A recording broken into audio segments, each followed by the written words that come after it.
வானத்தையும் பூமியையும் உண்டாக்கின சர்வ வல்லமையுள்ள தேவன் ஒருவர் இருக்கிறார். इस दुनिया को बनाने वाला सृष्टिकर्ता एक प्रभु इस दुनिया में है. நாம் எல்லாரும் அவருடைய ஜனம் என்று வேதம் சாட்சி சொல்லுகிறது. हम सब उसी का प्रजा करके बाइबल बतलाती है. நாம் எல்லாரையும் தேவாதி தேவன் ஒருவர் படைத்திருக்கிறார். हम सभी को प्रभुओं का प्रभु जो सारा सृष्टि का मालिक ने बनाया है. எரேமியா 32:27 அப்படி சொல்லுகிறது. या हम बाइबल में यिर्मयाह नबी किताब 32 का 27 ये वचन बताती है. நான் மாம்சமான யாவருக்கும் தேவனாகிய கர்த்தர். परमेश्वर सारे मनुष्य के लिए मैं परमेश्वर हूं. அந்த தேவன் தான் நமக்கு சூரியன், சந்திரன், நட்சத்திரங்கள், ஆகாசத்தில் இருக்கக்கூடிய பறவைகள் எல்லா சகலத்தையும் சிருஷ்டித்தார். वही परमेश्वर आसमान में सूरज, चंद्रमा, तारागण सारा पक्षियों को बनाया. மனுக்குலத்தை மனுஷனை அவருடைய சாயலிலே சிருஷ்டித்தார் என்று வாசிக்கிறோம். मनुष्य को जब परमेश्वर बनाया तो अपनी समानता में अपने स्वरूप में बनाया है. உலகத்தில் இருக்கிற எல்லா மனுஷர்களும் ஒரே மாதிரியாகத்தான் இருக்கிறார்கள். முகங்கள் வித்தியாசமா இருந்தாலும் इस दुनिया में सभी मनुष्य एक ही समान रहते हैं, भले उनका चेहरा में थोड़ा परिवर्तन है. அவர்களுடைய அமைப்பை கட்டமைப்பை பார்த்தால் எல்லாம் ஒன்றாகத்தான் இருக்கிறது. जिस तरह मनुष्य की बनावट को देखेंगे लगभग सभी लोग बराबर है. எந்த கலரை சேர்ந்தவர்களா இருந்தாலும் கூட எல்லா உறுப்புகளும் அப்படியேதான் ஒரே மாதிரியாகத்தான் இருக்கிறது. अगर उनकी चमड़ा की रंग में कोई भिन्नता होने से हो सकता, लेकिन अंदर का अंग सबका एक ही है. விருப்பங்கள் வெறுப்புகள் எல்லாம் அவர்கள் விரும்புகிற காரியங்கள் குணாதிசயங்கள் எல்லாம் சிமிலராக பார்க்கிறோம். और मनुष्य की जो इच्छा और जो नफरत जिस तरह उनका गुण है सब मनुष्य का बराबर प्रकट होती है. எல்லா மனுஷர்களுக்கும் வேதனை உண்டு. सब मनुष्य के लिए दुख है. எல்லா மனுஷர்களுக்கும் சந்தோஷம் என்கிற நேரமும் உண்டு. सब मनुष्य के लिए आनंद का भी एक वक्त है. எல்லா மனுஷர்களுக்கும் தேவைகள் உண்டு. सब मनुष्य के लिए आवश्यकता है. இப்படி பார்க்கும்போது எல்லாவற்றையும் உலகம் முழுவதையும் மனுஷர்களை உண்டாக்கினவர் ஒருவர் இருக்கிறார் என்பதை அறிந்து கொள்ள முடியும். इस बातों को देखने के समय हमें मालूम होगा इन सभी मनुष्य को बनाने वाला एक मालिक इस दुनिया में है. அந்த தேவாதி தேவன் தான் அந்த மனுஷனை படைத்த பிறகு அவனை ஆசீர்வதித்திருக்கிறார். वही प्रभुओं का प्रभु जो दुनिया का मालिक है वही उस मनुष्य को आशीष दिया है. அவனை எப்படி படைத்தார் என்கிற சரித்திரத்தை நாம் ஆதியாகமத்திலே வாசிக்கலாம். मनुष्य को किस प्रकार प्रभु ने बनाया करके सृष्टि का किताब में हम पढ़ सकते हैं. வேதாகமம் தெளிவாக சொல்லுகிறது. परमेश्वर का पवित्र शास्त्र इस बातों को साफ सफाई बताती है. வேதம் சொல்லுகிறது மனுஷனை தேவன் படைத்த பிறகு அவனை ஆசீர்வதித்து பலுகி பெருகி பூமியை நிரப்புங்கள் என்று சொன்னார். प्रभु ने जब मनुष्य को आशीष दी उसने कहा तुम फूलो फैलो और पृथ्वी में भर जाओ. அன்றைக்கு தேவன் சொன்னது பலுகி பெருகுங்கள் என்று சொன்ன அந்த வார்த்தையின்படி தான் இன்றைக்கு மனுக்குலம் பலுகி பெருகி கொண்டிருக்கிறது. जैसा उस दिन प्रभु ने मनुष्य को देख करके कहा फूलो फलो और भर जाओ, वही आज दुनिया में हुआ है. இப்படி ஆண்டவர் மனுஷனை படைத்த பிறகு அவனுக்கு ஆசீர்வாதமாக முழு உலகத்தையும் படைத்து அழகாக வச்சிருக்கிறார். और जब मनुष्य को इतनी सुंदर तरीके से बनाने के बाद उनके लिए इस पूरे दुनिया को सुंदर तरीके से प्रभु बना के दिया. இன்றைக்கு நாம் சுவாசிக்கிறதற்கு காற்று ஆண்டவர் வச்சிருக்கிறார். आज हम श्वास लेने के लिए इस हवा को प्रभु ने हमें दिया நாம் है. பிறக்கிறதுக்கு முன்னாகவே தேவன் காற்றை கொடுத்திருக்கிறார். हम जन्म होने से पहले ही ये हवा यहाँ இன்று है. அந்த காற்று கொஞ்ச நேரம் இல்லாவிட்டால் நம்முடைய கதை என்ன ஆகும் என்று நமக்கே தெரியும். और थोड़ी देर के लिए ये हवा यदि बंद होने से हमारा हालत क्या होगा करके कोई नहीं बोल सकते. எவ்வளவுதான் படிச்சிருந்தாலும் எவ்வளவுதான் ஞானம் இருந்தாலும் தேவன் கொடுத்த காற்றினால் தான் நாம் வாழ்ந்து கொண்டிருக்கிறோம். हम कितना भी पढ़े लिखे और ज्ञानवान भी होने से भी यही आवाज जो प्रभु ने दिया है इसी से हम जीवन बिताते हैं. இன்று நம்முடைய உச்சந்தலையிலிருந்து உள்ளங்கால் வரைக்கும் தேவன் சுகத்தை கொடுத்திருக்கிறார். आज हमारा सर से लेकर पांव तक प्रभु हमें चंगाई दिया है. இன்று நம்முடைய உள்ளுறுப்புகள் எல்லாம் நல்லா வேலை செய்து பிரியமானவர்களே. आज हमारे अंदर का अंग सब तरीके से काम करती है. நம்ம மூளை வேலை செய்கிறதுனால ஆலோசித்து பல காரியங்களை நன்மையாக செய்து கொள்ளுகிறோம். हम अपना दिमाग सही ढंग से काम करने के कारण कई बातों को बढ़िया से सोच समझ के काम कर लेते हैं. ஏதாவது உள்ளுறுப்புகளில் ப்ராப்ளம் வந்தால் பிரச்சனைகள் வரும்போது தான் நமக்கு தெரிகிறது அதனுடைய அருமை எவ்வளவுன்னு. हम जब अपने अंदर का अंग जवाब देने से खराब होने से ही उसकी महत्व कितना है करके हम समझने की शुरू करते हैं। ஹாஸ்பிட்டலாக சுத்துகிற மனுஷர்களை நாம் பார்த்திருக்கிறோம். मैं कई लोगों को देखा हूं हॉस्पिटल पर हॉस्पिटल घूमते रहते हैं। அவர்கள் சம்பாதித்து வைத்ததான எல்லா ஆஸ்திகளையும் கொண்டு போய் கொட்டுகிறதையும் பார்த்திருக்கிறோம். जितना धन दौलत को जीवन में उसने कमाया है वो सबको अस्पताल पर उड़ाते हुए देखा है। ஒன்றும் சிகிச்சை பலன் இல்லாதபடிக்கு கை கழுவி டாக்டர்கள் கை கழுவி விட்ட பிறகு சோகம்தான் மிச்சமாக இருக்கிறது. और सारा इलाज जवाब देने के बाद डॉक्टर जवाब देने के बाद उनकी सारा संपत्ति भी चला गया, उनकी परिस्थिति दयनीय स्थिति में पहुंच जाती है। இப்படி ஆண்டவர் நம்மை ஒரு சிருஷ்டித்த பிறகு ஒரு சில காலத்தை தேவன் நமக்கு வைத்திருக்கிறார் வாழும்படி. परमेश्वर हमें सृष्टि करने के बाद हमारे लिए कुछ वक्त को ठहराया है। அந்த ஆயுசு நாட்களை தேவன் நிர்ணயம் பண்ணி வைத்திருக்கிறார். हमारे लिए प्रभु आयु का समय को निर्णय करके रखा है। இந்த ஆயுசு நாள் எவ்வளவு என்று எந்த மனுஷனுக்கும் தெரியாது.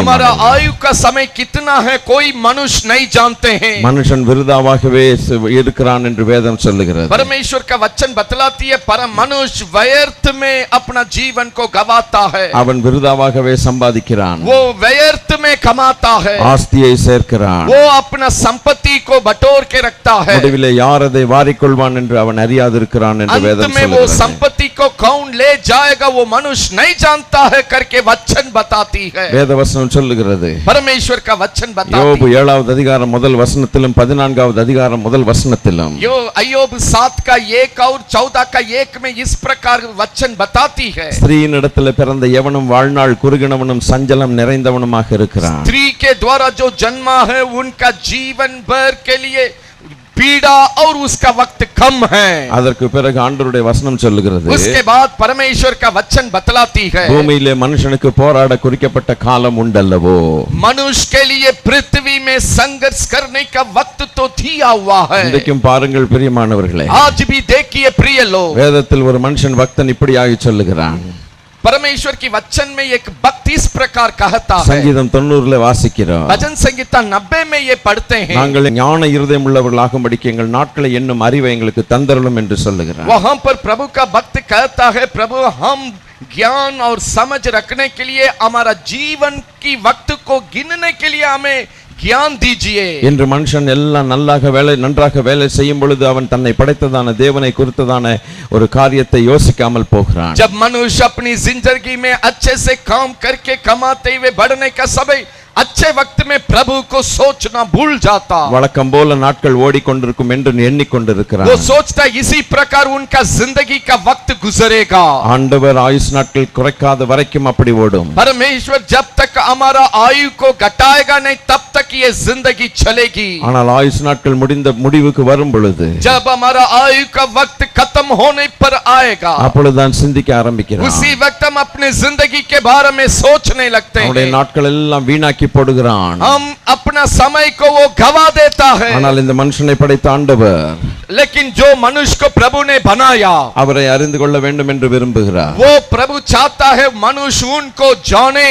அது நிமித்தம் தான் நாம் மனுஷன் வாழ வேண்டிய விதிமுறைகளை எழுதி கொடுத்திருக்கிறார். इसी कारण मनुष्य जीने का विधि और तरीका को प्रभु ने लिखकर हमें दिया है। இன்று ஒரு மனுஷனை இன்னொரு மனுஷன் மாற்றவே முடியாது. आज एक मनुष्य दूसरे मनुष्य को बदल नहीं सकते हैं। தேவன் மனுஷனை உண்டாக்கும் பொழுது அவனுக்கென்று ஒரு செல்ஃப் வில்லை கர்த்தர் தந்திருக்கிறார். परमेश्वर मनुष्य को बनाने के समय में उनके अंदर एक स्व इच्छा को प्रभु ने दिया है। அவனுக்கு என்ன வேண்டும் என்ன வேண்டாம் என்பது அவனால தீர்மானம் பண்ண முடியும்.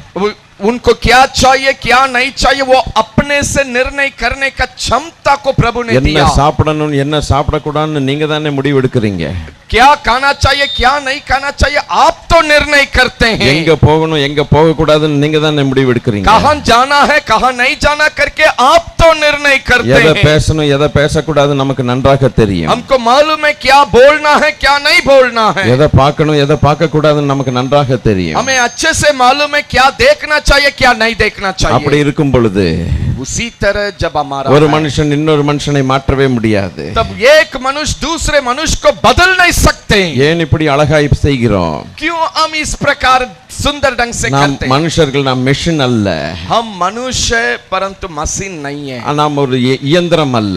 हम एक मशीन साधन नहीं है। நாம் மிருகங்கள் அல்ல. हम जानवर नहीं है। ஒவ்வொருத்தருக்கும் ஆண்டவர் எவ்வளவு அறிவை கொடுத்திருக்கிறார் பாருங்கள். परमेश्वर एक एक जन को बुद्धि ज्ञान दिया है। அப்படியானால் அதை கொடுத்த தேவாதி தேவன் எவ்வளவு ஞானமுள்ள தேவன். जो बुद्धि ज्ञान दिया है वो देने वाला हमारा प्रभु कितना बुद्धिमान होगा. அது மாத்திரமல்ல, ना केवल ये அவர் है, எவ்வளவு நல்லவர் என்பதை பாருங்கள். वो कितना भला है करके देखिए.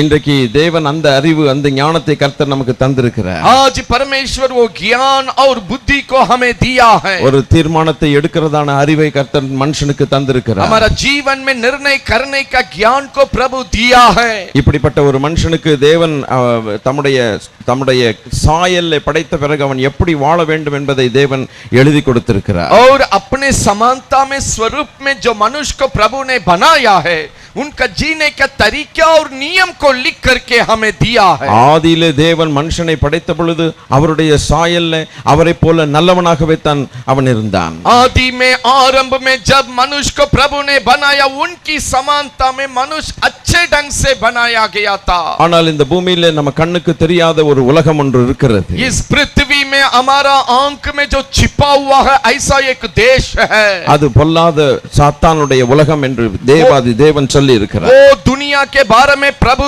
कहता है, वो बुरी शैतान का दुनिया है. இந்த அசுத்த ஆவிகள் தான் இச்சைகளுக்கு காரணமாக இருக்கிறது. हमारी गलत काम के लिए वही अशुद्ध आत्मा कारण है. இந்த அசுத்த ஆவிகள் ஆதி மனுஷனை வஞ்சித்து போட்டது. यही अशुद्ध आत्मा पहला मनुष्य को भरमाया. அந்த வஞ்சித்து போட்டதுக்கு அப்புறம் ஆண்டவருக்கு விரோதமாக போராட கலகம் பண்ண அவனை தூண்டிவிட்டது. वो उस मनुष्य को भरमाने के बाद उस मनुष्य को उसका या वो प्रभु के विरोध में संघर्ष करने के लिए और काम करने के அன்றைக்கு लिए. இருந்த விரோதம் தான் இந்நாள் வரைக்கும் தேவாதி தேவனுக்கு விரோதமாக மனுஷன் செயல்படுகிறான். उसी दिन जो मनुष्य परमेश्वर के विरोध में खड़ा हुआ, उसी दिन से लेकर आज तक मनुष्य परमेश्वर की विरोधी बनकर विरोध में काम இந்த करता है. அசுத்த ஆவிகள் அவர் சொன்ன வார்த்தைகளின்படி நடக்க விடாமல் வழி தப்பி பண்ணுகின்றன. ये अशुद्ध आत्मा जो शैतान कहलाता है, प्रभु जो हमें कहा है उसको करना नहीं देता है, उसको रोकने का काम करता है. அவர் சொன்னதை விட்டு விலகி வரும் பொழுது அது தேவாதி தேவனுடைய பார்வையில் அது பாவம் என்கிறதாக காணப்படுகிறது. जब हम प्रभु जो कहा है उसको ना करके वहां से भटक जाते हैं, प्रभु के नजर में ये पाप करके कहलाता है. நம்மை படைத்ததான ஆண்டவருடைய வழிகளை விட்டு நாம் வேற வழியிலே, வேற பிசாசுகளுடைய வழியிலே செல்ல ஆரம்பித்தோம். हमको जिसने बनाया उनकी मार्ग को छोड़कर हम शैतान की मार्ग को ले लिए. இது நிமித்தம் பாவம் மனுஷனுக்குள்ளே பிரவேசித்தது. इस कारण पाप मनुष्य के अंदर प्रवेश किया. இந்த ஆதி மனுஷனிடத்திலிருந்து பிறந்ததான அத்தனை உலகத்தில் இருக்கிற அத்தனை சந்ததியும் பாவ சந்ததியாக जो மாறிவிட்டது. पहला मनुष्य के द्वारा जो पीढ़ी से पीढ़ी फैलते गई है, ये पाप भी सब जीवन में फैलते गया. நன்றாக கவனிங்கள், இன்று ஒரு மனுஷன் பாவம் செய்வதனாலே பாவியாக இருக்கிறது இல்லை. ध्यान से सुनिए, आज मनुष्य पाप करने के कारण पापी नहीं है. அவன் பாவ சுபாவத்திலே தாயின் வயிற்றிலே பிறந்ததனாலே அவன் பாவியாக இருக்கிறான். वो पाप की स्वभाव के साथ माँ के गर्भ में से निकलने के कारण वो पापी हो गया. எல்லாரும் பாவம் செய்து ஏகமாய் தேவ மகிமையற்றவர்களாய் இருக்கிறோம் என்று வேதம் சாட்சி கொடுக்கிறது. परमेश्वर की पवित्र शास्त्र इस बातों को गवाही देती है, सबने पाप करके परमेश्वर की महिमा से रहित हो गए. இன்று மனுஷன் சொல்லுகிற சாட்சி தேவனுக்கு முன்பாக செல்லாது பிரியமானவர்களே. मनुष्य जो गवाही बोलता है परमेश्वर के सामने नहीं चलेगा. மனுஷன் நல்லவனை பார்த்து கெட்டவன் என்று சொல்லுவான். मनुष्य अच्छे लोगों को देखकर बुरा करके बोलते हैं, கெட்டவனை பார்த்து நல்லவன் என்று சொல்லுவான். बुरे लोगों को देखकर बोलता ये अच्छा है. வேதம் சொல்லுகிறது மனுஷன் முகத்தை பார்க்கிறான், தேவனோ இருதயத்தை பார்க்கிறார். परमेश्वर कहता है मनुष्य चेहरे को देखता है, परंतु परमेश्वर हमारा भीतरी दिल உள்ளத்துல இருக்கிறதை யாரும் பார்க்க முடியாது. हमारा दिल के अंदर जो है कोई देख नहीं सकता. மனுஷன் நல்லவனாக நடிப்பான் முகத்திலே, अपने चेहरा में मनुष्य अच्छे आदमी के जैसे नाटक करते அவனுடைய हैं. வார்த்தைகள் எல்லாம் ரொம்ப அழகா இருக்கும். उस वक्त उनका शब्द भी बहुत अच्छा लगता ஆனால் है. அந்த மனுஷனுடைய வார்த்தையை நம்பி இன்னொரு மனுஷன் நம்பின பிறகு அவன் ஏமாற்றத்துக்குள் போகிறான். जब उस तरह का बातों पर एक व्यक्ति पढ़ने के बाद धोखा खा लेते இன்று हैं. ஜனங்கள் பாருங்கள், உலகத்திலே நாம் எவ்வளவு ஏமாற்றப்பட்டிருக்கிறோம். हम दुनिया में देखिए कितने लोग दूसरे के कारण धोखा खाए हैं. எத்தனை பேரை நம்பி காசு பணம் கொடுத்திருக்கிறோம், ஏமாந்து போயிருக்கிறோம். कितने लोगों पर विश्वास करके पैसा दे करके धोखा खाए हैं. எத்தனை பேருடைய நல்ல வார்த்தைகள் என்று நம்பி சொந்தக்காரர்களுடைய வார்த்தைகளை நம்ப முடியாமல் இருக்கக்கூடிய நிலைமைகள். कितने लोगों को हम यही अच्छा करके भरोसा करके इस कारण हम अपने कुटुंब लोग रिश्तेदार को भी विश्वास नहीं कर நான் पाए। உங்களுக்கு ஒரு உதாரணத்தை சொல்லுகிறேன். मैं यहाँ एक उदाहरण बताना ஒரு चाहता हूँ। மனுஷன் பாவ சுபாவத்தில் அவன் பிறக்கிறதுனால அவன் பாவியாக இருக்கிறான். मनुष्य पाप की स्वाब से जन्म लेने के कारण वो पापी है। இன்று ஸ்கூல்களுக்கு பிள்ளைகளை முதல் முறையாக அனுப்புகிறோம். जब हम बच्चे को पहली बार स्कूल में भेजते हैं, அப்பொழுது தாயின் தகப்பனார் அந்த பிள்ளைகளுக்கு நல்ல காரியங்களை சொல்லி ஸ்கூலுக்கு அனுப்புகிறார்கள். उस वक्त में माँ पापा उस बच्चे को अच्छी बातों को बता के स्कूल जाने के लिए என்ன बोलते हैं। சொல்லுகிறார்கள்? वो गार्जियन बच्चे को क्या बोलते हैं? அடுத்த பையனுடைய பேனா பென்சில் ரப்பர் எல்லாம் திருடக்கூடாது என்று और சொல்லுகிறார். अपने बच्चे को बोलते हैं दूसरे बच्चे की कलम रबर या पेंसिल किसी चीज को नहीं छूना है। அடுத்த பிள்ளைகளை அடிக்க கூடாதுன்னு சொல்லி நல்ல நல்ல காரியங்களை சொல்லி அனுப்புகிறோம். दूसरे बच्चे को मारना नहीं करके अच्छी बातों को बताकर अपने बच्चों को स्कूल भेजते हैं। யாரிடத்திலையும் போய் சொல்லக்கூடாது என்று சொல்லி தான் அனுப்புகிறோம். किसी से झूठ नहीं बोलना करके बोल के भेजते हैं। ஆனால் பாருங்கள், நாம் சொன்னதுக்கு விரோதமான காரியங்களை சின்ன வயசுலயே செய்கிறது. लेकिन देखिएगा, हम जो बताते हैं उसके विरोध में बच्चे करते हुए हम देखते அது हैं। நமக்கே ஆச்சரியமாக இருக்கிறது. वो हमारे लिए आश्चर्य लगता ஆனா है। நான் சொன்னது ஒண்ணு, இது செய்யறது ஒண்ணா இருக்கு. हम कुछ बोलते हैं लेकिन करता है दूसरा। அந்த சின்ன வயசுல அதுக்கு எப்படி அந்த வயலேட் பண்ணணுங்கிற ஒரு ஆசை வந்தது. वो छोटी सी उम्र में इस तरह विपक्ष में करने का ये लालसा कहां से आई? பிறகு அவர்களை த்ரெட்டன் பண்ண ஆரம்பிக்கிறோம். तो उसके बाद हम उनको डराने की शुरू இனிமேல் करते हैं। அப்படி செய்யக்கூடாது. हम बोलते ये बच्चे आगे ऐसा नहीं करना। அது சின்ன பிள்ளையா இருக்கிறதுனால தாய் தகப்பனுக்கு பயந்து அப்படி வளர்கிறது. और वो बहुत बच्चे होने के कारण माँ बाप की डर में वो चलता है। ஆனால் ஒரு வயசு வரும் பொழுது लेकिन उसी बच्चे एक उम्र में पहुंचने के बाद தாயின் தகப்பனுடைய இன்ஸ்ட்ரக்ஷனுக்கு மதிப்பில்லாமல் போகிறது. अपने माँ बाप की सुझाव को इज्जत नहीं करता அந்த है। பிள்ளை சொல்லுது, நீங்க எல்லாம் பெருசு, உங்களுக்கு ஒண்ணும் உலகம் தெரியாது, எங்களுக்கோ எல்லாம் தெரியும்னு சொல்லுது. उस वक्त में बच्चे गार्जियन से कहते हैं आप सब बुढ़ा हो गए हैं, आप कुछ नहीं जानते, हम सब जानते हैं। சின்ன பிள்ளைகள்ல சந்தோஷமாய் கொஞ்சி விளையாடின பிள்ளைகள் ये बचपन में इसी बच्चे को कुशलाते हुए आनंद हुए हैं। அதே பிள்ளைகள் தன் தாயின் தகப்பனுக்கு முள்ளுகளாய் மாறக்கூடிய குடும்பங்களாக மாறுகிறது. वही बच्चे आगे चल करके अपने माँ बाप के लिए कांटा बन जाते हैं। அருமையானவர்களே, நான் எல்லாம் அப்படித்தான் உலகத்தில் இருக்கிறார்கள் என்று நான் சொல்லல. प्रिय लोग, हम ये नहीं बोलते सभी लोग ऐसे हैं, ஆனால் ஏதோ ஒரு விதத்தில் பார்க்கும் பொழுது பாவ சுபாவம் வெளிப்படுகிறது. लेकिन किसी न किसी तरीके से हम देखेंगे तो पाप का स्वभाव वो हम प्रवेश हो சில जाती है। பார்க்க கூடாத காரியங்களை பார்க்கும் பொழுது பெரியவர்களுக்கு ஆச்சரியமா இருக்கிறது. और जो चीज देखना नहीं है वो देखने के समय में बड़े लोग भी आश्चर्य करते हैं।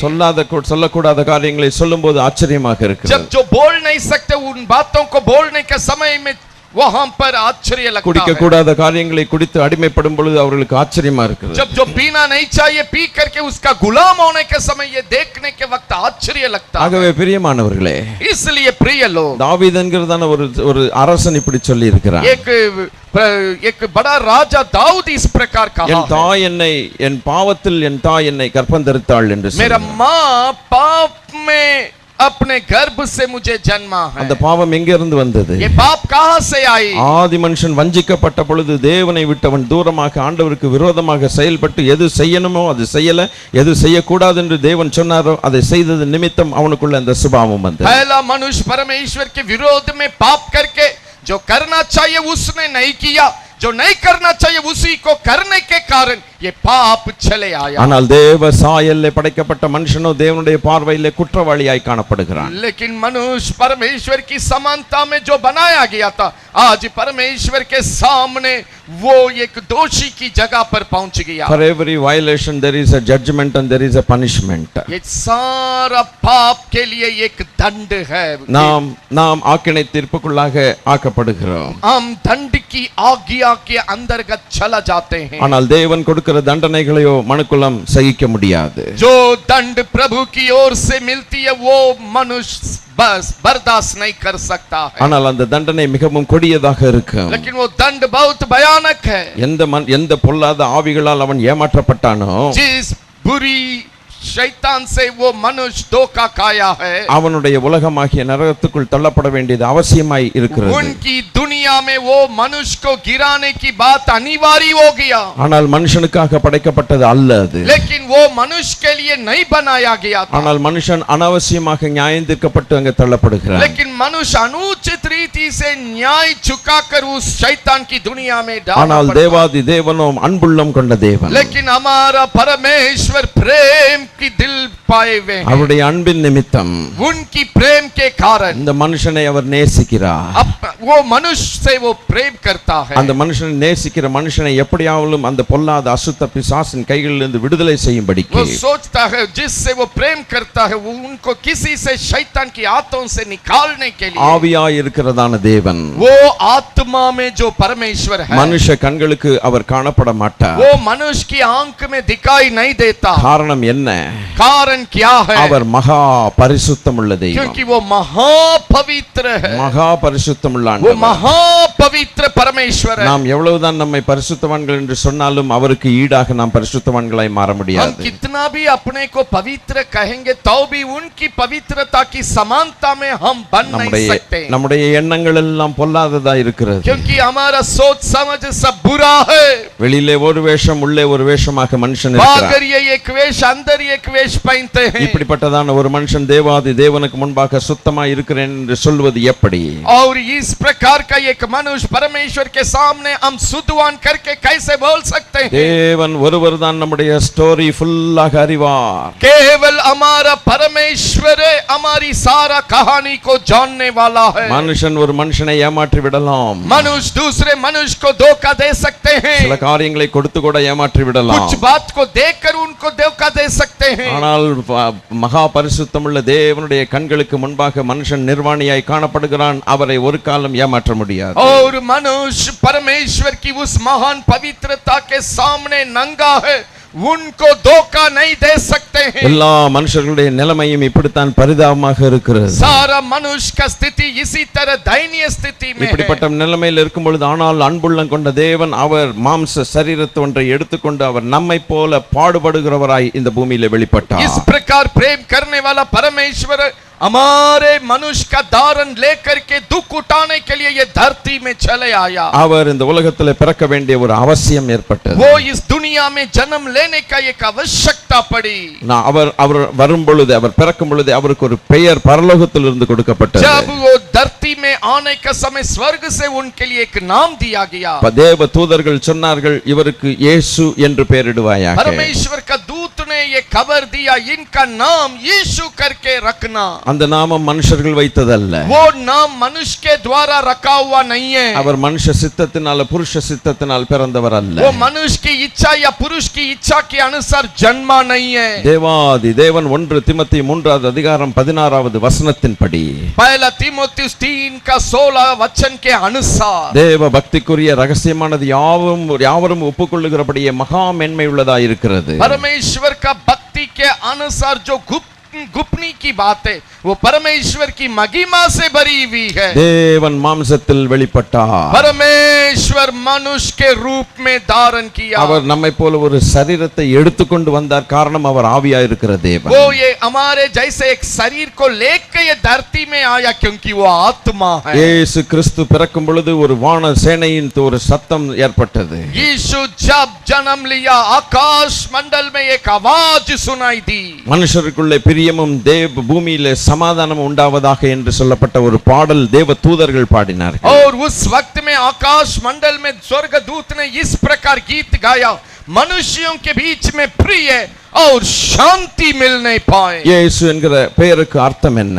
यीशु का नाम का अर्थ क्या है? அவர் தம்முடைய ஜனத்தின் பாவத்தை நிவிர்த்தி செய்கிறவர். और अपने लोगों की पापों के लिए प्रायश्चित करने वाला है। இப்படி பிசாசினால் வஞ்சிக்கப்பட்டு ஏமாற்றப்பட்ட மனுஷர்களுக்கு தேவன் பாவத்தை நிவிர்த்தி செய்கிறவராய் வந்தார். जो शैतान के द्वारा धोखा खाए हैं उस जिंदगी की पाप को प्रायश्चित करने वाला बनकर यीशु आया। அவன் செய்த பாவத்துக்கு தண்டனை கொடுக்கும்படியாய் இயேசு வரவில்லை. परमेश्वर मनुष्य जो पाप किया है उसको दंड देने के लिए नहीं आया। அப்படி தண்டிக்க வேண்டுமானால் எல்லாரும் இன்றைக்கு நாம் மரித்திருப்போம். अगर परमेश्वर हमको दंड देने के लिए चाहते तो आज हम सब मर जाते। ஆண்டவருடைய வசனம் சொல்லுகிறது, परमेश्वर का वचन बतलाती है, அவர் மனுக்குலத்தை ஆக்கினை தீர்ப்புக்குள்ளாக உட்படும்படிக்கு வரவில்லை. परमेश्वर पूरे मनुष्य को दंड की आज्ञा देने के लिए नहीं आया। இழந்து போனதை ரட்சிக்கவும் தேடவுமே அவர் வந்தார். जो खोए हैं उसको ढूंढने के लिए, पाने के लिए वो आए हैं। அப்படி வந்த தேவன் நம்மை போல பாடுபட்டார். उस प्रकार आया हुआ प्रभु हमारे जैसे वो भी कष्ट उठाया। வேதவசனம் சொல்லுகிறது, அவர் துக்கம் நிறைந்தவராய் இருந்தார். बाइबल बतलाती है वो दुखी पुरुष था। நம்முடைய மீறுதல்களுக்காக அவர் காயப்பட்டார். हमारे अधर्म के लिए, कुकर्म के लिए उसको कुचला गया। நம்முடைய அக்கிரமங்களுக்காக இயேசு நொறுக்கப்பட்டார். हमारे कुकर्म के लिए वो मारा गया। நமக்கு சமாதானத்தை உண்டு பண்ணும் ஆக்கினை அவர் மேல் வந்தது. हमको शांति देने का दंड उन पर आया है। அவருடைய தழும்புகளால் நாம் சுகமாகிறோம். उनकी कोड़े खाने से हम चंगा पाए। எனக்கு அருமையானவர்களே, मेरे प्रिय लोग, இன்று நாம் வைத்திருக்கிறதான காரியங்கள் ஒன்றும் இதற்கு ஈடாக வரவே வராது. हमारे हाथ में जो भी आज है, कोई भी बात इसके समानता में नहीं आएगा। நம்முடைய படிப்புகள் இருக்கலாம், நம்முடைய பட்டங்கள் இருக்கலாம், அல்லது நம்முடைய ஆஸ்திகள் சொத்து இருக்கலாம், நாம் நம்பிக்கொண்டிருக்கிறவர்களுக்கெல்லாம் நம்மை ஒருபோதும் பாவத்திலிருந்து நம்மை மீட்டெடுக்க முடியாது. हमारे पास संपत्ति हो सकता है, हमारे पास ज्ञान पढ़ाई हो सकता है, हमारे पास हम जिनसे भरोसा रखते हैं वो लोग हो सकते हैं, लेकिन इन सारा साधन से आप कुछ नहीं कर सकते हैं। தாயின் கருவிலிருந்து வரும் பொழுது நிர்வாணியாக மனுஷன் வருகிறான். मां के गर्भ में से निकलने के समय मनुष्य नंगा ही आता है। ஆயுசு நாட்கள் முடிந்த பிறகு பெட்டியிலே போகும் பொழுதும் நிர்வாணியாகத்தான் போகிறான். और अपना आयु को समाप्त करके ये दुनिया से निकलने के समय उस डिब्बा में भी नंगा ही அவன் சம்பாதித்த பணம் பொருள் ஒன்றும் அவனோடு வருவதில்லை. जो उन्होंने कमाया है कोई धन दौलत उनके पीछे नहीं जाती है। அவனுடைய படிப்பு பட்டங்கள் அவனுக்கு உதவி செய்ய முடியவில்லை. उनका पढ़ाई और डिग्री उनको कोई मदद नहीं कर सका। மரணத்தை பார்த்து நில் என்று சொல்லுகிறதுக்கு அவனுக்கு அதிகாரம் இல்லை. वो मृत्यु को देख करके रोक करके बोलने की अधिकार उनको नहीं है। ஒரு நாள் பொறுத்து வருகிறேன் என்று சொல்லுகிறதற்கு முடியாது. वो मृत्यु को देखकर एक दिन के बाद आएंगे करके बोलने का अधिकार नहीं है। இல்லாவிட்டால் ஒரு நாள் முன்னாலே வந்துடுறேன்னு சொல்லுகிறதுக்கு அவனால முடியாது. अगर एक दिन के पहले ही हम आ जाएंगे करके बोलने के लिए भी उनके पास अधिकार नहीं है। தூங்குகிறோம், நாளைக்கு காலையில எந்திரிப்போங்கிற நம்பிக்கையில தூங்குகிறோம். आज हम सोने के समय में एक विश्वास है हम सुबह उठेंगे। நல்ல வேளை எந்திரிச்சு உட்கார்ந்து இருக்கிறோம். अच्छा हो गया हम आज का दिन में उठ के यहाँ இப்படி தூங்கின சிலர் எந்திரிக்காமலே போனவர்களும் உண்டு. कई लोग सोने के लिए जो गए हैं उठे नहीं है दोबारा। நான் இதை சொல்லி உங்களை பயமுறுத்த விரும்பவில்லை. मैं ये बात बोल करके आपको डराना नहीं चाहते, ஆனால் उண்மையை சொல்லுகிறேன். लेकिन हम सच्चाई को बताते हैं। நாளை தினம் நமதல்ல.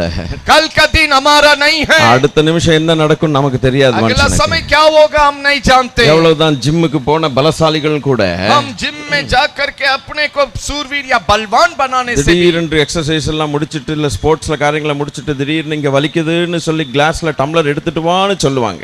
वो अपना सारा अभ्यास करने वाला काम सब करके अचानक बोलेंगे थोड़ा सा ग्लास में पानी लावो। வீட்ல இருக்கிறவங்க கொண்டு வர்றதுக்குள்ள சாஞ்சிட்டாங்க. वो घर वाले वो पानी लाने के पहले ये आदमी गिर गया। இப்படி என்னுடைய நண்பர்களுக்கு நடந்ததை நான் பார்த்திருக்கிறேன். मैं मेरे दोस्तों को इस प्रकार होते हुए मैंने देखा है। எல்லாருக்கும் இப்படி தான் நடக்கும்னு நம்ம சொல்ல முடியாது. हम सभी को ऐसा होता है करके नहीं बोल सकते। எப்படியோ மனுஷனுக்கு என்று குறிக்கப்பட்ட காலங்கள் உண்டல்லவோ. लेकिन सभी मनुष्य के लिए निर्णय किया हुआ वक्त है। 30 நாட்கள் சம்பாதித்துக் கொண்டு வருகிறான். வேலை செய்து சம்பாதித்துக் கொண்டு வருகிறான். काम करके कमा के आते हैं। அழகாய் சம்பாதித்துக் கொண்டு வந்த பணத்தை கொண்டு வந்து பாக்கெட்ல போட்டனே பொத்தலான பையில இருக்கிற பாக்கெட் பணத்தை போல அது போகிறது. वो मेहनत की परिश्रम की पैसे को पैकेट में डालता है, लेकिन फटे हुए तैली के समान वो पैसे निकल जाता है। அவனுடைய வாழ்க்கையில வந்தது வருத்தமும் சஞ்சலமுமே என்று उनकी जीवन में आया क्या है, क्लेश और पीड़ा है। அப்படி நாம் துணியை துவைக்கும் போது சோப்பு பபிள் எப்படி வருகிறதோ வந்த வேகத்துல இது எப்படி போகிறதோ அது போல தான் மனுஷனுடைய வாழ்க்கை. जैसे कपड़ा धोने के समय में साबुन को हम देखते हैं उसी तरह साबुन जिस तरह निकलती है उसी तरह मनुष्य का जीवन भी आया और निकल जाता है। ஆனால் இந்த தேவாதி தேவன் நம்மை நேசித்திருக்கிறவர் வந்த பொழுது लेकिन हमारा प्रभु यीशु हमसे प्यार किया है। அவர் சொன்ன முதல் வார்த்தை, उसने पहला वचन ये कहा, மனம் திரும்புங்கள், பரலோக ராஜ்யம் சமீபித்திருக்கிறது. मन फिरावो, स्वर्ग राज्य निकट है। இது மனுஷர்களுக்கு புரியல. ये समझ में नहीं आया। யாருடா இது இப்படி சொல்றது? वो सोच रहा था कौन ऐसा कहते हैं, காரணம் என்ன? कारण क्या है? இந்த நல்ல வார்த்தைகள், ये अच्छा वचन, இந்த சுவிசேஷம் ये शुभ संदेश மனுஷனுடைய இருதயத்துக்குள் பிரவேசிக்காதபடிக்கு, ये मनुष्य की हृदय में न प्रवेश करके இந்த பொல்லாத அசுத்த பிசாசானவன் மனக்கண்களை குருடாக்கி போட்டான் என்று வேதம் சொல்லுகிறது. बाइबल बतलाती है बुरी आत्मा हमारा आंख को छिपा के उसको रोक देता है। அதன நிமித்தம் தான் தேவன் தம்முடைய வசனத்தை அவர் எப்போதும் நம்ம காதுகளிலே விழச் செய்கிறார். इसलिए प्रभु क्या करते हैं, उनकी वचन को हरदम हमारी कान में सुनाता है। தேவன் எல்லா மார்க்கங்களுக்கும் மதங்களுக்கும் அப்பாற்பட்டவர். परमेश्वर सारा मार्ग और धर्म से भागरिय है। மனுஷன் செய்து வைத்திருக்கிற அத்தனைக்கும் அப்பாற்பட்டவர். मनुष्य जितना युक्ति करके रखा है उन सबसे भागर है। எல்லா மனுஷருக்கும் சூரியனை கொடுத்தவர். सारे मनुष्य के लिए प्रभु ने सूरज दिया। எல்லா மனுஷருக்கும் காற்றை கொடுத்தவர். सारे मनुष्य के लिए प्रभु ने हवा दिया। அவர் கொடுத்தது நாம் இன்றைக்கு உபயோகப்படுத்திக் जो கொண்டிருக்கிறோம். उसने दिया उसको आज हम इस्तेमाल करते हैं। ஆனால் மனுக்குலத்துக்குள்ளே அவர் கொடுக்காத अनेक காரியங்கள் இருக்கின்றன. और जो उसने नहीं दिया है कई एक बात आज मनुष्य के बीच में है। நன்றாக புரிந்து கொள்ள வேண்டும். अच्छे से समझना है। இப்படி தேவன் அனுமதிக்காத சில காரியங்களை கொண்டு வந்து நம்முடைய வாழ்க்கையில வைத்திருப்போமானால் இவைகள் யாரால் கொடுக்கப்பட்டது? परमेश्वर जो नहीं दिया है वो आज हमारा जीवन में आया तो ये किसने दिया है? இந்த பொல்லாத வஞ்சித்த பிசாசு பல தந்திரங்கள் உபாயங்களை சகல காரியங்களை மனுஷனுக்குள்ளே போட்டான். ये शत्रुआई, ये शैतान अपनी चालाकी से कई एक उपाय के द्वारा कई बातों को हमारा जीवन में डाला ஒரு है। வெறுப்பையும் கசப்பையும் மனுஷர்களுக்குள்ளே அனுப்பினான். हमारा जीवन में कड़वापन को टुकराने वाली बातों को रखा அது है। நிமித்தம் சமாதானம் இல்லை. इस कारण जिंदगी में शांति नहीं है। சொந்த அண்ணன் தம்பிகளுக்குள்ள சமாதானம் இல்லை.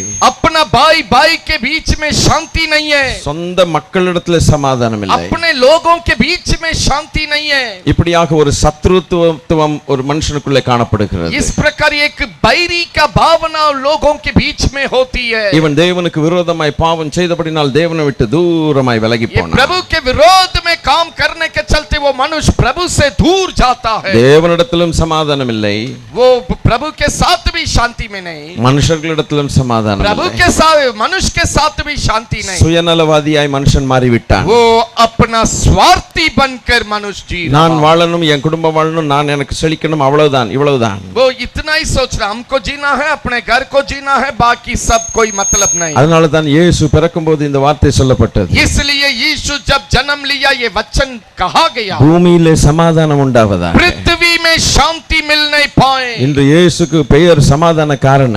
ये यीशु का नाम है शांति का कर्ता।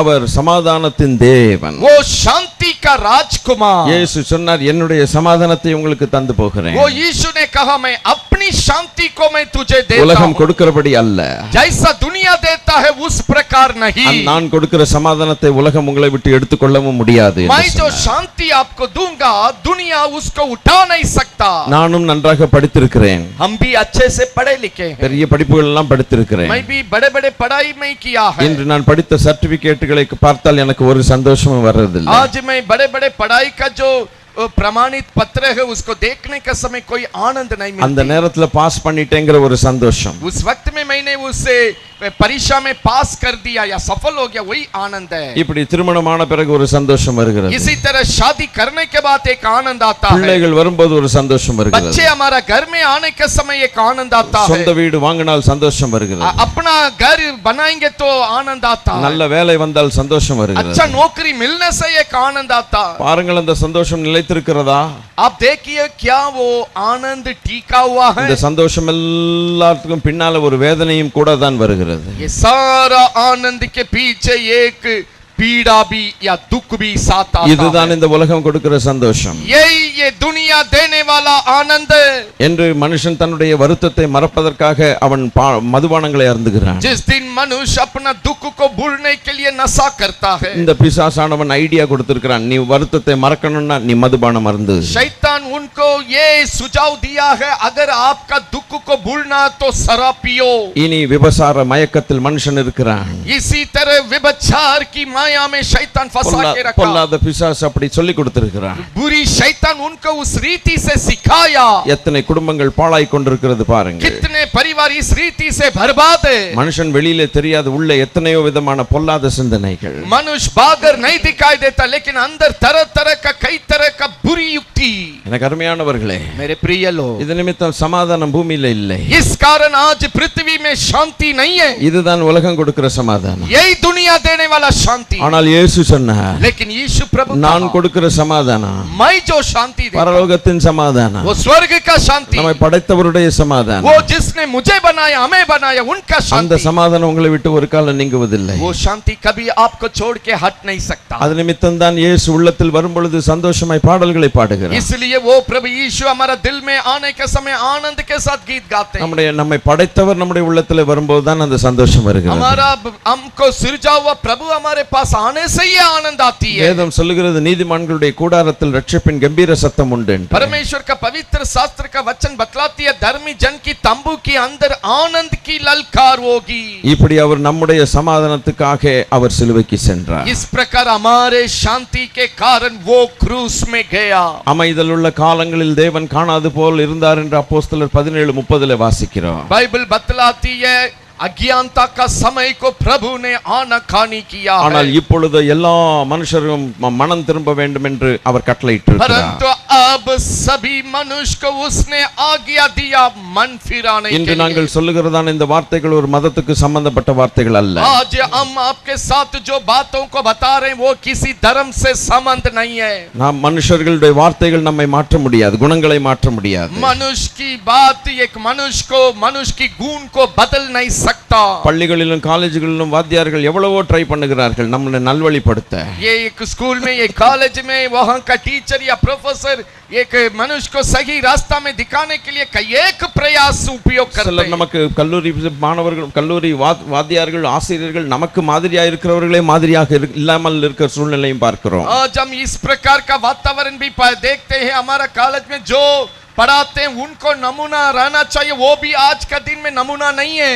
அப்படியானால் பாருங்கள், யார் ஒரு மனுஷனுடைய சுபாவத்தை மாற்ற முடியும்? तब इसका मतलब देखिए, कौन इन स्वभाव को बदल सकता है. கோபப்படக்கூடாதுன்னு நான் நினைக்கிறேன், நான் கோபப்படுகிறேன், ஏனோ தெரியலங்கறான். मनुष्य बोलता है हम चाहते हैं गुस्सा नहीं करना, लेकिन मालूम नहीं हम गुस्सा करते हैं. குடியை விட்டுறணும் தான் பார்க்கறேன், ஆனா என்னால விட முடியலங்கறான். हम बोलता है हम नशा छोड़ने के लिए चाहते हैं, लेकिन छोड़ नहीं पाते. வேதம் சொல்லுகிறது, பாவம் செய்கிறவன் பாவத்துக்கு அடிமையா இருக்கிறான். परमेश्वर का वचन बतलाती है, जो पाप करता है वो पाप के लिए गुलाम है. இன்று இந்த பாவத்திலிருந்து விடுதலையாக்கும்படிக்கு தான் இயேசு வந்தார். आज इस पाप की गुलाम से छुटकारा देने के लिए यीशु प्रभु धरती में आया. கிறிஸ்தவ மதம் கூட ஒரு மனுஷனை ஒரு மாற்ற முடியாது. मसीह का धर्म भी, ईसाई धर्म भी किसी को नहीं बदल सकता है. தேவாதி தேவ குமாரனாகிய இயேசு ஒருவர் விடுதலையாக்கினால் மெய்யாகவே நாம் விடுதலையாவோம். प्रभुओं का प्रभु जो मात्र एक उद्धारकर्ता जो यीशु है, वही चाहने से आज ही बदल सकते हैं. நான் முடிக்க போகிறேன். हम अंत करने जा रहे हैं. அதற்கு முன்பாக लेकिन उसके पहले ஆண்டவர் இயேசு ஒரு காரியத்தை சொன்னார். प्रभु यीशु एक बात को कहा. ஒரு வீட்ல ரெண்டு பிள்ளைகள் இருந்தார்கள். एक घर में दो बच्चे लोग थे. முதல் பையன் இரண்டாவது பையனும் ஒரே தாய் தகப்பனுக்கு அடங்கி இருந்தார்கள். एक बड़ा बेटा छोटा बेटा दोनों बच्चे एक गार्जियन के नियंत्रण में आज्ञाकारी मानकर रहते थे. ஆனால் இரண்டாவது பையனோ கெட்ட நண்பர்களோடு பழக்கம் வைத்திருந்தான். लेकिन दूसरा बेटा गलत दोस्तों के साथ संगति रखता था. ஒரு நாள் திடீரென்று தகப்பனிடத்தில் வந்தான். एक दिन अचानक अपने बाप के पास चले आया. நான் சொன்னான், தகப்பனே, ஆஸ்தியில பாதி எனக்கு உரிமை உண்டல்லவா? प्रभु संपत्ति में आधा का हकदार मैं हूँ. ஒரு பாதி எங்க அண்ணனுக்கு, एक आधा मेरा भैया को, ஒரு பாதி எனக்கு இல்ல. एक आधा तो मेरा है. ஏன் பாதி எனக்கு கொடுத்துருங்க. मैं आधा संपत्ति जो मेरा है उसको मेरे लिए दे दीजिए. என்னுடைய ஆஸ்தியை தான் நான் கேட்கிறேன். मैं अपनी संपत्ति को ही मांग मांग रहे हैं। ஒருவேளை நண்பர்கள் சொல்லியிருப்பாங்க, शायद उनका दोस्त लोग उनको उस्काया होगा, ஏய் உங்க அப்பா ரொம்ப பணக்காரன்டா, हे आपका पापा बहुत अमीर आदमी है, உனக்கு 50% இருக்குது, आपका घर का संपत्ति में आधा आपका है, அதை வாங்கிட்டு வந்துரு, उसको लेकर आ जाना, நம்ம எல்லாம் ஜாலியா இருப்போம் हम உலகத்துல लोग सब मनोरंजन करेंगे। அப்படின்னு சொல்லியிருப்பாங்க. जरूर वो दोस्त लोग उनको उस्काया होगा। ரொம்ப தைரியமா வந்து தகப்பனார்ட்ட கேட்டான். वो बहुत ही हिम्मत के साथ अपने बाप के पास आकर ये बात मांगने அவங்க लगा। அப்பா என்ன ஃபீல் பண்ணாருன்னு அங்க எழுதப்படல. वहाँ नहीं लिखा है उनका पापा ने क्या महसूस किया, ஆனால் எப்படியோ தொல்லை தாங்காம கொடுத்திருப்பாருன்னு நினைக்கிறேன். लेकिन हम ये समझते हैं वो तंग की बात को देख करके अब आधा बंटवारा करके दे என்ன दिया। பண்ண, பிடிவாதமா கேட்டா கொடுத்து தானே ஆகணும். क्या करेंगे, जिद्दी करेंगे तो देना ही पड़ता है। போயிட்டான் அவன் வாங்கிட்டு. वो अपना आधा भाग लेके निकल गया। அவன் வெளியில போகும்போது நண்பர்கள் எல்லாம் ரொம்ப சந்தோஷம். जब वो संपत्ति लेकर जा रहा था सारा दोस्त लोग बहुत आनंद में थे। மச்சான் உலகத்திலேயே சந்தோஷமா இருக்கிறவன் நம்ம தான்டான்னு நினைச்சு. उसने कहा ये दोस्त इस दुनिया में सबसे आनंद में डूबा हुआ झुंड हम ही लोग हैं। இவனுக்கும் அறிவு இல்ல. ये व्यक्ति ये जो बाबू को बुद्धि नहीं था, அவன் விபசாரிகள் இடத்துல அதுவும் இதுவுமா சேர்த்து செலவழித்து போட்டான். वो उस पैसे को विभचारी के पास इधर पाप में उड़ाया। கடைசில பணம் இல்லாத போது எல்லாம் ஓடிடுவாங்க, அதானே உலகம். हम लोग जानते हैं दुनिया का कौन है, जब सारा पैसा चला जाएगा तो सब गायब हो जाएगा। பணம் இருக்கிற வரைக்கும் எல்லாம் வருவாங்க. पैसा जब तक है सब दोस्त आएगा, சலாம் சார் அப்படிமா. वो सलाम साहब करके बोलेगा। நம்மள்ட்ட பணம் இல்லன்னு போடான்ட்டு விட்டு போயிடுவான். जब वो पैसा खत्म हो जाएगा तो जाओ करके छोड़ இவனுக்கு के என்ன चला பண்ணன்னு जाएगा। தெரியல. இப்போ अब सारा पैसा खत्म हो गया, क्या ரொம்ப करना मालूम? தூர தேசத்துக்கு போயிட்டான். दूर देश में चला गया। அவனுக்கு யாரும் வேலையும் கொடுக்கறது இல்லை. இப்போ कोई उनको अभी काम भी नहीं दे रहे। ஒரு பக்கம் பசி பட்டினி, एक तरफ भूख लग रही है, என்ன பண்ணன்னு தெரியல. क्या करना नहीं मालूम। பன்றிகளை மேய்க்கிற ஒரு வேலை அவனுக்கு கிடைத்தது. उनको सुअर चराने का ये काम मिला है। கடைசில அந்த பன்றிகளுடைய ஓனர் அந்த பன்னிக்கு கொடுக்கக்கூடிய சாப்பாடு கூட இவனுக்கு கொடுக்க கூடாதுன்னு சொல்லிட்டான். और आखिरी में सुअर चराने के लिए जो काम दिया था वो मालिक ये आदेश दिया, सुअर को जो खिलाते ये खाना भी ये लड़का को नहीं देना। அந்த நேரத்தில் தான் उसी समय அவனுக்குள்ளே ஒரு தாட் வந்தது. उनके अंदर एक बात आई, எங்க அப்பா வீட்டுல எத்தனை சர்வெண்ட்ஸ் இருக்கிறாங்க, मेरे बाप के घर में कितने नौकर लोग हैं। எங்க அப்பா வீட்டுல இருக்கிற சர்வெண்ட்டே 3 வேளை அழகா சாப்பிடுறான். मेरे बाप के घर में काम करने वाला नौकर भी 3 बार अच्छा भोजन நான் खाते எங்க हैं। அப்பாவுக்கு பிள்ளை, मैं मेरा बाप का बेटा हूँ, எனக்கு ஒரு வேளை கூட சாப்பாடு கிடையாது. मुझे एक बार भी भोजन नहीं है। நான் ஒண்ணு செய்வேன், मैं ये काम करूंगा, திருப்பி எங்க அப்பாட்ட போவேன், फिर मैं मेरे पापा के पास वापस जाऊंगा, அப்புறம் காலை பிடிச்சி சொல்லுவேன், उनका पाँव को पकड़ के कहूंगा, தகப்பனே हे बाप என்னை ஒரு பையனாக ஏற்றுக்கொள்ளாதீங்க, मुझे बेटा के रूप में ग्रहण नहीं करना, என்னை உங்க வீட்டுல இருக்கக்கூடிய ஒரு வேலைக்காரனா ஏற்றுக்கொள்ளுங்க. आपका घर में एक नौकर में से एक नौकर के रूप में मुझे ले लेना। எப்படியோ தைரியப்படுத்தி கொண்டு வீட்டுக்கு வந்தான். किसी तरह अपने आप में हिम्मत करके वो बाप के पास आया। ஆனால் அவனுடைய தகப்பனோ இவனுக்காக கலங்கி கொண்டிருந்தார். लेकिन घर में उनका बाप अपने छोटे बेटे के लिए घबराए ஐயோ हुए என் थे। பையன் எங்கேயோ போய்விட்டானே, ओ मेरा बेटा कहाँ चला गया, என்ன சாப்பிடுறானோ சாப்பிடலையோ, क्या खा रहा क्या नहीं खा रहा, எங்க வேலை செய்யறானோ எங்க அடி வாங்குறானோ தெரியலையே कहाँ काम कर रहे हैं कहाँ पिटाई खा रहे हैं मालूम नहीं है। என்று வேதனைப்பட்டு கொண்டே इस காத்து प्रकार கொண்டிருந்தார். वो चिंता में व्याकुल में बैठे हुए அவன் थे। தூரத்திலே வரும் பொழுது उस समय वो बेटा दूर में आने के वक्त அவனுடைய வஸ்திரம் எப்படி இருக்கும், उनका कपड़े कैसे था, அவனுடைய சரீரம் மெலிஞ்சு போயிட்டு उनका शरीर सूख गया। இப்படி வரும் பொழுது கண்டுபிடித்தார். वो दूर में यही स्थिति में அதோ आने के समय அங்கே- मालूम किया, அதோ அங்க வருகிறவன் என்னுடைய பையன் वो जो आ रहा वो मेरा बेटा है। என்று ஆனந்தத்தோட இறங்கி போய் आनंद के साथ अपने घर से उतर के எல்லா आया, வேலைக்காரர்களையும் கூப்பிட்டு सारा नौकर लोग को बुलाया, அவனை ஏற்றுக்கொண்டு वो बेटा को ग्रहण करके அவனை குளிக்க வச்சு அவனுக்கு நல்ல வஸ்திரங்களை उसको போட்டார். नहवाया और उनको शुद्ध किया, अच्छे कपड़ा दिया மறுபடியும் அதிகாரம் என்கிறதான மோதிரத்தை போட்டாராம். और वो अधिकार का चिन्ह में एक अंगूठी पहनाया கொளுத்த கன்றுகளை அடித்தான், और अच्छे मीट वहां पर तैयार किया, மேள தாளங்களை அடித்தான். वो हम बाजा वालों को बुलाया। இந்த பையன் தொலைந்து போய்விட்டான், மறுபடியும் காணப்பட்டான், ஆகவே நாம் எல்லாரும் சேர்ந்து சந்தோஷப்படுவோம் என்று சொன்னார். उसने घोषित किया मेरा बेटा खो गया था फिर मुझे मिल गया, आइए इस आनंद में आप भी मनाने के लिए இதை आइए। என் ஆண்டவராகிய இயேசு கிறிஸ்து சொல்லி இருக்கிறார். इस बात को हमारा प्रभु यीशु ने कहा है। இதுல பார்த்தீர்களானால் इसमें देखेंगे तो இவ்வளவு பண்ண தப்புக்கு ஒரு வார்த்தையாவது கேட்டிருந்திருக்கணும். ये जो बेटा गलती किया था उसमें कम से कम कुछ ना कुछ पूछना था. நம்மளா இருந்தா நம்ம பிள்ளைகள் கொஞ்சம் ஒரு சப்ஜெக்ட்ல ஃபெயில் ஆனாலே 400 கேள்வி கேட்டு அடி போட்டு என்னென்னலாம் பண்றோம். अगर हम अपने बच्चे एक विषय पर फेल होगा तो 400 बात को पूछते हैं और उनको परेशान करते हैं. இவ்வளவு காரியங்களை செய்துட்ட பிறகு इतना पाप करने के बाद அவர் ஒரு கேள்வியும் கேட்காம हमारा प्रभु उनसे एक शब्द भी पूछा नहीं. சந்தோஷமாய் செலிப்ரேட் பண்ண ஆரம்பிச்சார். और खुशी के साथ आनंद मनाने के लिए शुरू किया. ஏன் இதை இயேசு உண்மையாக சொன்னார்? क्यों प्रभु यीशु ने इसको दृष्टांत में हमें बताया. இதுதான் ஒரு தகப்பனுடைய இருதயம். यही एक बाप का हृदय है. இன்று ஆண்டவரை விட்டு தூரமாய் போயிருக்கிறீர்கள். आज शायद आप प्रभु से बहुत दूर गए होंगे. இன்று பாவம் செய்து சமாதானம் இல்லாமல் வாழ்ந்து கொண்டிருக்கிறீர்கள். आज पाप करके शांति बिना क्या जी रहे हैं. இந்த சத்ரு கொடுத்ததான வியாதிகளில் மரணப்படுக்கையில் இருக்கிறீர்களோ? क्या शत्रु जो रोग दिया उस कारण आप मृत्यु पर है. உங்கள் வாழ்க்கையில் கண்ணீராக இருக்கிறதோ? क्या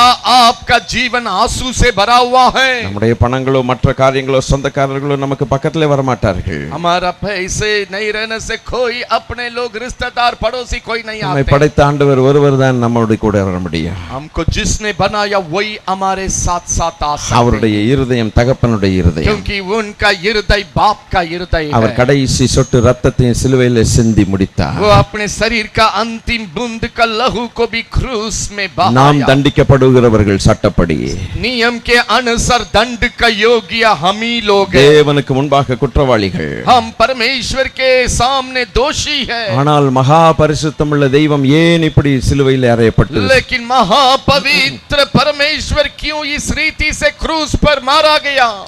அவர் நம்மேல் கொண்ட அன்பின் நிமித்தம். कारण हमसे उतना அவர் प्यार किया. மாத்திரம் வராவிட்டால் यदि वो जगत में नहीं आने से. இன்று ஒரு உண்மையை உங்களுக்கு சொல்லுகிறேன். मैं एक सच्चाई को आपको बताना चाहता हूं. உண்மையை சொல்லுகிறேன். एक सच्चाई को கட்டு बताना. கதைகளை சொல்லவில்லை. हम बनावट कहानी को नहीं बताते.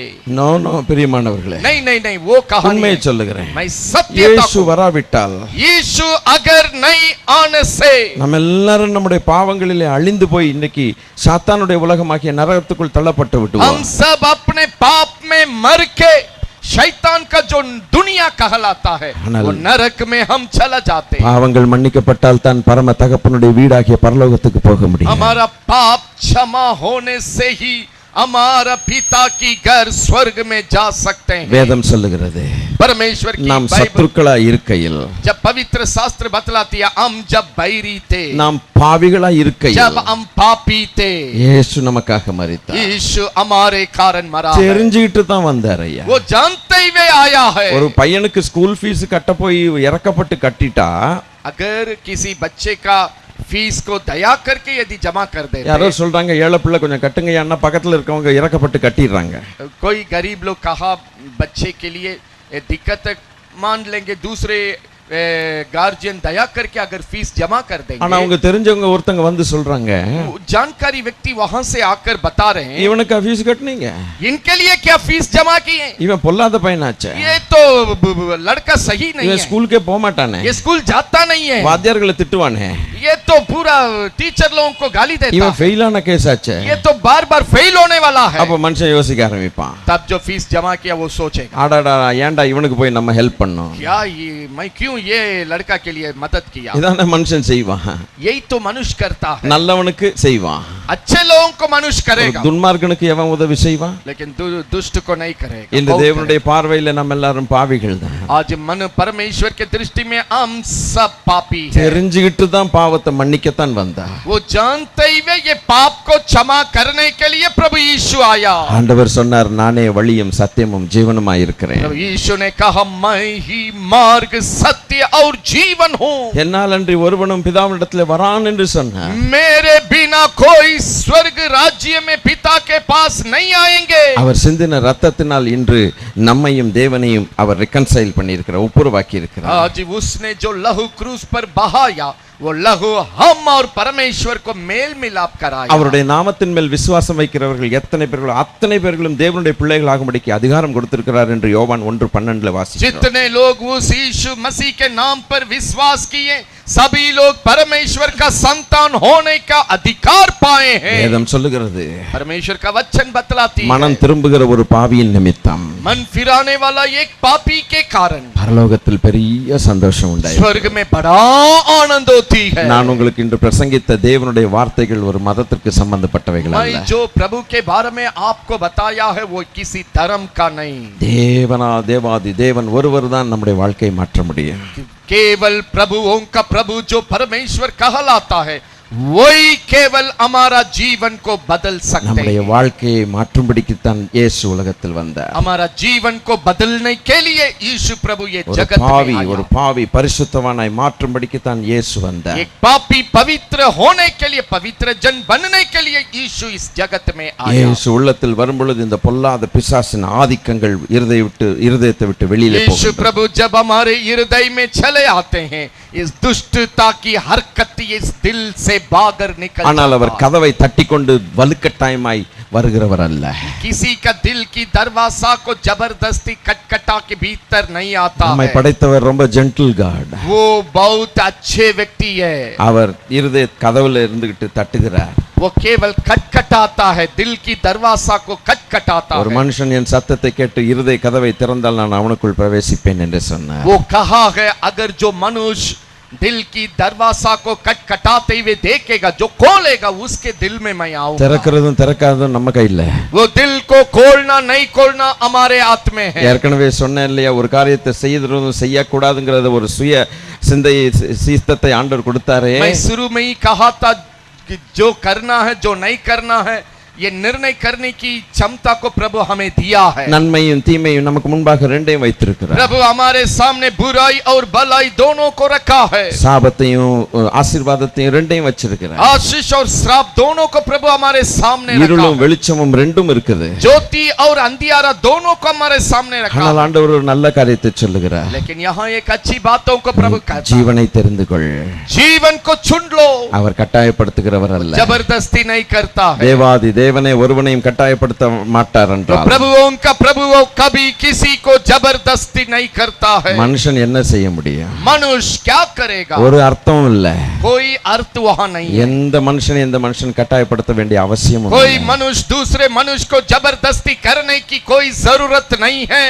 நாம் தீர்மானங்கள் எடுக்கும்போது அந்த தீர்மானங்கள் நமக்கு பதில் கொடுக்கும். हम जो निर्णय लेते हैं वो निर्णय हमें जवाब देता है। இன்று இயேசு கதவை தட்டுகிற சத்தம் உங்களுக்கு வந்திருக்கிறது. आज यीशु आपकी दिल की दरवाजा को खटखटाने की आवाज आपके पास आया। உங்கள் இருதயத்தை திறக்கிறது உங்களுக்கு நல்லது, எனக்கு நல்லது. उस हृदय को अपने हृदय को खोलना आपके लिए मेरे लिए अच्छा எந்த है। க்ஷணத்தில் நாம் கண்ணை மூடுகிறோமோ அடுத்த க்ஷணத்தில் பரலோகத்தில் நாம் இருக்கலாம். जिस वक्त मैं अपने आंखों को बंद करेंगे तो क्षण भर में मेरा जीवन स्वर्ग में रहना चाहिए। கர்த்தருடைய ஆவியானவர்களோடு தொடர்ந்து பேசுவாராக. पवित्र आत्मा आपके साथ लगातार बातचीत யாரையும் करने पाए। புண்படுத்தும்படிக்கு நாங்கள் வரவில்லை. किसी को जबरदस्ती करने के लिए यहाँ யாருக்கும் नहीं आए। விரோதமாக பேசுகிறதுக்கு வரவில்லை. किसी के विरोध में बात करने नहीं आए। தேவனுடைய வார்த்தைகளை உங்கள் மத்தியிலே பகிர்ந்து கொண்டோம். हम लोग परमेश्वर की वचन को आप तक पहुंचाए। கர்த்தர் உங்களை ஆசீர்வதிப்பாராக. परमेश्वर आप सभी को உங்களையும் आशीष உங்கள் देने पाए। குடும்பங்களையும் கர்த்தர் ஆசீர்வதிப்பாராக. आपको और आपकी परिवार को आशीष, உங்கள் வேலைகளை கர்த்தர் ஆசீர்வதிப்பாராக. आपकी कामों को प्रभु आशीष உங்களுக்கு देंगे। நல்ல சரீர சுகத்தை கர்த்தர் தருவாராக. परमेश्वर आपके लिए शारीरिक चंगाई देने पाए। எல்லா ஆக்சிடென்ட்களுக்கும் கர்த்தர் விலக்கி உங்களை காப்பாராக. सारा विपत्तियों से दुर्घटना से प्रभु आपको बचा के रक्षा करने கர்த்தர் पाए। உங்களுக்கு ரட்சிப்பை தருவாராக. परमेश्वर आपको उद्धार देने पाए। முடிவிலே பரலோக பாக்கியம் பரலோகத்தை சேருகிற பாக்கியத்தை தருவாராக. हमारा जीवन के अंत में आप स्वर्ग का वारिस होने के लिए सौभाग्यता देने நாம் पाए। இருதயத்தை திறந்து கொடுத்தால் அப்படியாக. हम अपने हृदय को खोलेंगे तो ये होगा। நல்ல பிதாவே, हमारा स्वर्गीय पिता, பரிசுத்த பிதாவே, पवित्र पिता, அருமையான உம்முடைய சிருஷ்டி அப்பா. प्रभु ये सब आपकी सुंदर सृष्टि है। எல்லாம் இங்க உட்கார்ந்து இருக்கிறவங்க எல்லாம் ஆண்டவருடைய படைப்பு தகப்பனே. प्रभु जी जो कोई यहाँ बैठे हैं ये सब आपका सृष्टि है। பிள்ளை தேவனுடைய பிள்ளைகளாகும்படிக்கு அதிகாரம் கொடுத்திருக்கிறீரே. प्रभु वे आपकी संतान होने के लिए तूने अधिकार दिया है। இயேசுவை பற்றிக் கொள்ளும் பொழுது தேவனுடைய பிள்ளைகளாய் மாறுறாங்க. जब वो आपको ताम लेने से आपका संतान हो जाते हैं। பரிசுத்த ஆவியானவர் தொடர்ந்து உம்முடைய பிள்ளைகளோடு பேசும். पवित्र आत्मा लगातार अपने लोगों के साथ मैं बर्ताव ஆராதிக்கிற करे। பிள்ளைகளாய் தேவனே நீர் வணைந்தருளும். प्रभु आपकी आराधना करने वाला में बनाइए, கண்களை திறந்தருளும் அப்பா. इनकी आंख को खोल दे स्वामी। தேவ அன்பு ஒவ்வொருடைய இருதயத்திலும் பாயட்டும். आपकी प्रेम एक एक दिल में बह नहीं पाए। இயேசுவின் நாமத்தில் கேட்டுக்கொள்கிறோம் பிதாவே. यीशु के नाम से ये प्रार्थना को मांगते हैं, सुनना और ग्रहण आमेन। करें। आमीन। கர்த்தர் உங்களை ஆசீர்வதிப்பாராக. परमेश्वर आप सभी को God bless Ashish you. God देने bless you. पाए।